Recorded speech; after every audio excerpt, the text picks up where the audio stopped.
có sự chỉ dạy ta nó đó chỉ tới mùa chúa mùa gì mùa tu mùa khi có trên mùa chi lý giang hậu mùa có nghĩa nu luôn chi cao thu ta chỉ sau kia cho chỉ có mùa yo thu nó phu nó nấy yo bia nó có tung phía chữ thảo mùa thu nhẹ đâu mùa trái có xưa xa cha chào hu lo trái lúa ba tia có tia thu yêu tu đào cho vì có chữ thắm mùa lúa thu cụ mỹ lúa cao chịu ý xia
có từ mùa lúa tu lúa la và ư xin chi lo sự chia sẻ hiện xa ư trao đủ xia thiên đồ thiên thu ya cũng đau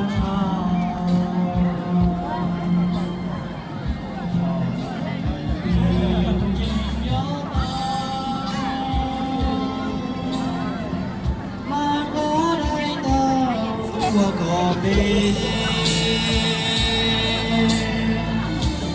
kề cao trao thiên lý chim ra mà nhon trống ga đại ta tao có của cháu đó giờ tiền này sản nghiệp của nó xuống cao nó chỉ tiệc mà cho là hỗ trợ đến nào đó vì kia của ra siêu cái sát sát là điều này sản phẩm đó thì cũng mà đây hôm ra thì chỉ tao có là chỉ tìm bên lò trong cái số là tao nông tía yêu ra thì cũng quan trọng là chỉ tao phía yêu ra thì giờ lúc xong chia yêu cho bé cháu thì yêu khó cú xia luôn rồi đấy số là bất tiện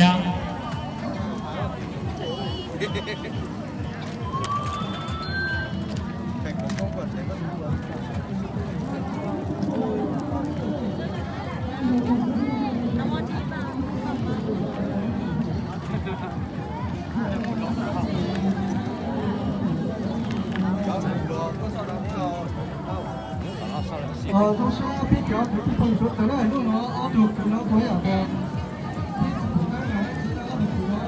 nó được nó ăn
chưa chơi thì là chơi rồi. Nam đồng tổng có 10.000 đồng đó, ai chơi nào. Vào chơi đây.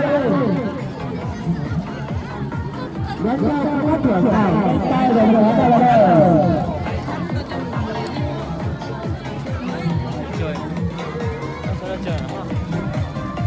Nhanh tay để tăng thưởng về cho mình nhờ mọi người.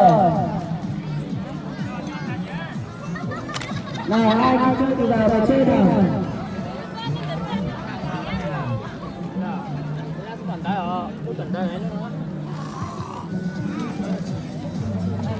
Có mấy khi ai yêu nhiều đến nỗi cứ nghĩ suy dù chuyện qua đi, lời thì vì đã vào ly chỉ chẳng còn tin nhau đến bước đi.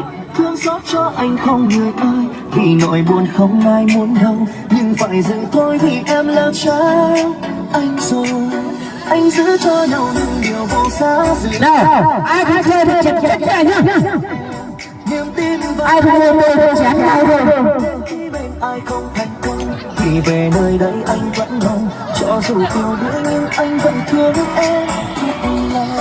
Hãy subscribe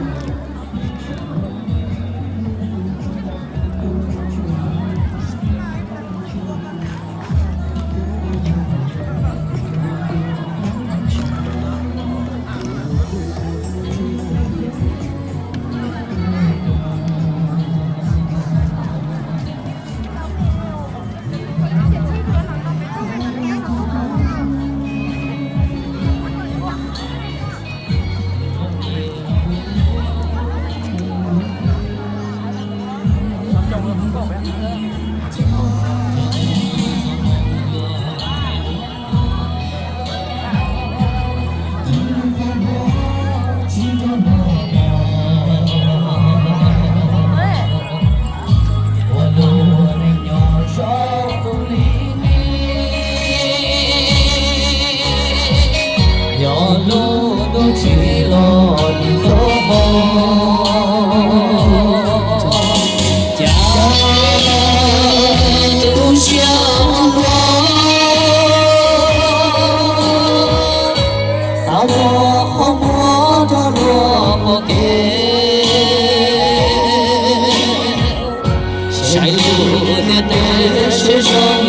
Mì Gõ để